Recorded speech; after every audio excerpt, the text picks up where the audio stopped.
பாதைக்கு தீபம், பேதைக்கு வெளிச்சம் உந்தன் வசனமே. Praise the Lord. இன்றைய நாள் தியானத்திற்காக நெகேமியா 10ஆம் அதிகாரம் 39ஆம் வசனம். நாங்கள் எங்கள் தேவனுடைய ஆலயத்தை பராமரியாமல் விடுவதில்லை என்று திட்டம் பண்ணி கொண்டோம். இந்த அதிகாரத்தில் தேவனுடைய ஜனங்கள் கூடி 9 தீர்மானங்களை எடுத்தார்கள். முதலாவதாக, தேவனுடைய நியாயப்பிரமாணத்தின்படி நடந்து கொள்ளுவோம். இரண்டாவதாக, மற்றவர்களோடு திருமண காரியத்தில் சம்பந்தம் கலக்க மாட்டோம். மூன்றாவதாக, ஓய்வு நாளிலே செய்யக்கூடாத காரியத்தை செய்ய மாட்டோம்.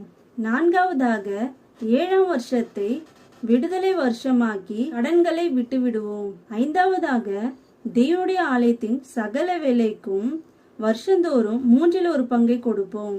ஆறாவதாக, முதல் பலன்களை தேவனுடைய ஆலயத்தில் ஆசாரியரிடத்திற்கு கொண்டு வருவோம். ஏழாவதாக, தசம பாகங்களை கொண்டு வந்து கொடுப்போம். எட்டாவதாக, லேவியர் தசம பாகத்தின் 1 பங்கை தேவனுடைய ஆலயத்தில் சேர்த்து வைக்க வேண்டும். 9ஆவதாக, ஆலயத்தை பராமரிப்போம் என்பதாகும். ஏன் இந்த விதமாக செய்தார்கள்? ஏனெனில் தேவன் மேலே, தேவனுடைய ஆலயத்தின் மேலே, தேவனுடைய ஊழியக்காரர்கள் மேலே அன்பு வைத்திருந்தார்கள். எனவே செய்தார்கள். இன்றைக்கு கொஞ்ச பேருக்கு அன்பு இருக்கிறது, செய்கிறார்கள். பலர் செய்வதில்லை. தேவன் நம்மை ரட்சித்தார். நாம் ஆவிக்குரிய வாழ்வில் வளர, தேவனுடைய வருகைக்கு ஆயத்தப்பட சபையை தேவன் ஏற்படுத்தி உள்ளார். எனவே நாம் தேவனையும் அவருடைய ஆலயத்தையும் அவருடைய ஊழியக்காரர்களையும் நேசிப்போம். ஆமேன்.